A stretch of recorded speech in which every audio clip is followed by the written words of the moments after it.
Hello, Madahunt K1 families. Thank you for taking the time to view this presentation. This presentation is on alphabet knowledge, and our goal is to really give you a sense of the different places a child might be in their journey towards proficiency with their alphabet knowledge. And when we talk about alphabet knowledge, we mean recognizing letters, naming letters, and linking letters to sounds. Okay, we're going to start with our beginning learners. Our beginners may be able to recognize and name up to about 15 letters. So they're going to start obviously with 0. They're not going to know any, and they're going to gradually ramp up 2 letters, 4 letters, 8 letters, 10 letters. Once they get up to 15 or more, we really consider them more of an intermediate learner. But until that point, we really do consider them beginners. Beginners usually know more uppercase than lowercase letters. There can be cases where that is reversed, but most of the time kids learn uppercase first and then move to lowercase.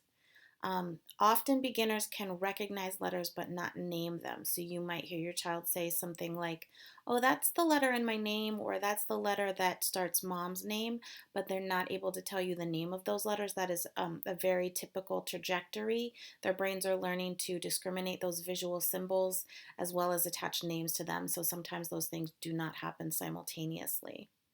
And typically beginners have pretty limited knowledge of letter sounds. They might be aware of sounds in language. So they might be able to say that the word ball starts with the sound B. But in most cases, they're not necessarily linking a sound to a specific letter. So that brings us to how do you help a beginner?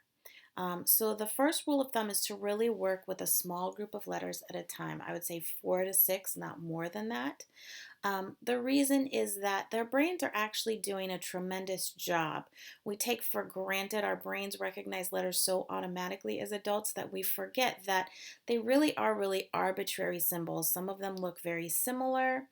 And so it's a big task for the brain to learn to visually discriminate these symbols from one another, to really learn to recognize them well and to know their names. So we really want to start with a small number of letters at a time. It's great to start with the letters of a child's name. When we are working with them, we want to make sure we're working with them in small doses, 5 to 10 minutes. Sometimes some activities are even 2 minutes long, but we want to try and do things daily. There's lots of different games you can play, matching games, sorting games, building names, searching for letter cards throughout the house. We're trying to teach you a lot of these with our YouTube playlist, so you have lots of ideas. But the important thing is to do something for a small amount of time, but to do it regularly, daily if possible. Once a child knows the first group of letters you're starting to work with, once they're pretty confident with them, you're going to move to your next group of letters until you get them up to that intermediate point. So that brings us to intermediate learners. Intermediate learners, they can name 16 to 26 uppercase letters. They tend to be working a lot more on lowercase letters. So in some cases, they might not know any lowercase letters. They might know a handful. They might know up to about 10. They typically do know letters beyond those in their own name. And they're starting to demonstrate some knowledge of letter sounds. So they can probably tell you the sound that goes along with about 8, maybe up to 16 letters. So when we're working with intermediate learners, beginners, the goal is pretty obvious. They just got to learn to recognize some letters and name those letters. With intermediate learners, there's sort of 2 goals. One is to increase the number of letters that your child can recognize and name. But the second goal is really to work towards automaticity. So what we mean by that is that a child can see a letter and name it pretty quickly. It's great if the child can see a letter, think about it for a few seconds, and then name it. That is a step in the right direction. But ideally, as we're moving towards reading, we need them to be able to see those letters and name them pretty quickly. We want their brain to be pretty automatic with this skill. It really helps with fluency as they're learning to read. So we do want to work towards automaticity. How to help an intermediate learner. So this is going to be very similar to beginner learners in that we want small 10 to 15 minutes, regular doses, daily if possible. And a lot of the strategies are going to be the same. We're going to do letter matching games, letter sorting games, finding the letter games. When you're thinking about which letters to work on with your child, you want to think about which ones they don't know or they're not as confident with, and you want to target those letters. And typically with an intermediate learner, you're going to do a more intense focus on lowercase letters. So a great place to start is just letter cards, trying to put out the uppercase letters on the table and have the child give them lowercase cards to match to those uppercase cards. So that brings us to advanced learners. Advanced learners typically know 24 to 26 uppercase letters, so they just about have them all, or they do have them all. They're able to name a pretty decent amount of lowercase letters, 20 to 26. Advanced learners typically have automaticity with most of the letters, most uppercase letters and some lowercase letters. They may still be experiencing confusion with letters that are similar in appearance. So some examples might be the uppercase M, W, and N, the lowercase b, d, p, and q, the lowercase n, u, m, h, and r.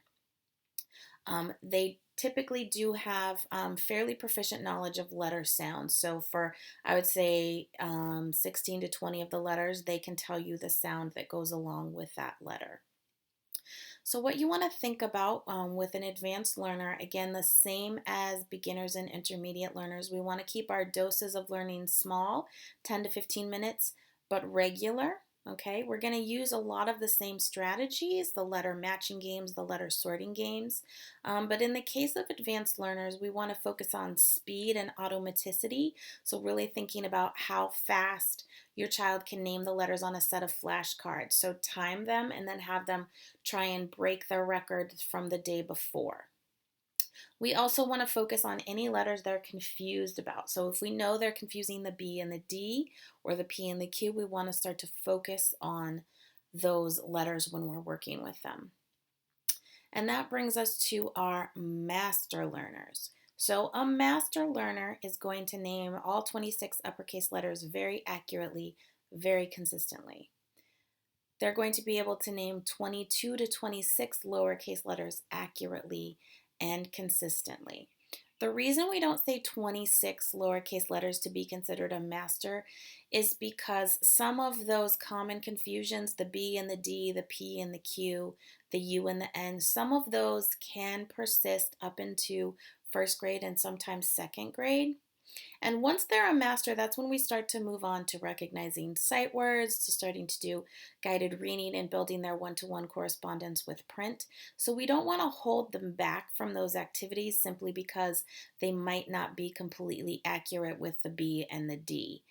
So that's why we don't say 26. As long as they are really consistent with at least 22 of those lowercase letters, we're going to continue to work with them on those letters they might be confused about, but we're also going to let them move on to some of the more advanced skills. A master learner has achieved automaticity with most letters, both uppercase and lowercase. They're proficient with linking sounds to specific letters. The one thing they tend to need practice with is what we call the funky fonts. So there are fonts in which the lowercase a and the lowercase g do look significantly different. There are also some letters, the J is one example, the Q is another example, the U is another example, where sometimes in certain fonts they'll look different enough that it causes the child to have some confusion. So we do want to make sure we're doing a lot of exposure to different fonts and how letters might look different. So when we think about how to help a master level learner, once again, small doses, but regular doses. So 10 to 15 minutes, but pretty regularly. We want them to maintain their letter knowledge. We also want to give them lots of exposure to various fonts when they're doing letter work.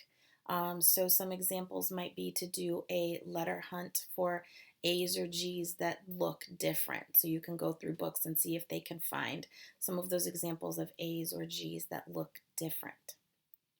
So now that we've talked about the different levels, we want to talk about some general guidelines we want to follow when we're working with children on letters. The first thing we want to do is we want to make sure that we're being hands on. So we want to give them letter tiles if we have them, letter magnets if we have them, letter cards. These can be ones that you've purchased or just homemade ones using cut up paper or index cards. And we always want to keep things short, 5 to 15 minutes per day. I'm going to show you some examples. These are what letter tiles look like. They can be found in a variety of stores or online. So some examples of letter magnets. These are what printed out letter cards might look like. You could do the same thing by hand. And just a reminder that we want to limit it to no more than 15 minutes per day, really. Just that regular repetition is what's going to help. We don't need to spend hours drilling them on their letters. That's going to cause them to hate learning, and it's just not going to be fun. And so we don't want to do that. The next sort of set of general guidelines is to be playful. Okay, so this can be the hardest one sometimes for us as adults, is to try and be present and engage with them while you're doing letter work with them. Your presence, your attention will mean a lot to your child and will automatically make things more fun. So you can get really creative with things like passwords to enter a room. So you could put a couple letter cards on the door to their room, and before they enter, they have to name those letters as their password. You can create obstacle courses with letters to name at each obstacle. You can really be super creative. So here's an example of a mom building towers with letter blocks with her child. She's right there, she's smiling, she's laughing, she's making it fun and playful, but also having her child name the letters as he's building. Here's an example of a password on the door. So you can just have kind of a generic paper made, and you can use Post-its to change the password. Here's an example of a obstacle course that a mom made. In this case, her child had to go around each of those bins, and underneath the bin was a letter card. So after they went around it, they had to lift up the bin to see the letter card and name the letter before they could go on to the next bin. Here's an example of someone, they had a obstacle course um, in their living room, and they just put letters on the floor, and at each spot the child had to name the letters before they could continue. So we want to leave you the message of niente senza gioia, nothing without joy. As much as possible, try to make the process of learning letters fun for your child. Be joyful, have it be a time of connection and bonding between you all. If you have any questions, please feel free to reach out to your child's teacher if you need any inspiration or ideas or just clarification over anything that we've talked about in this presentation. We are super happy to talk about it with you. All right, have a great day, friends.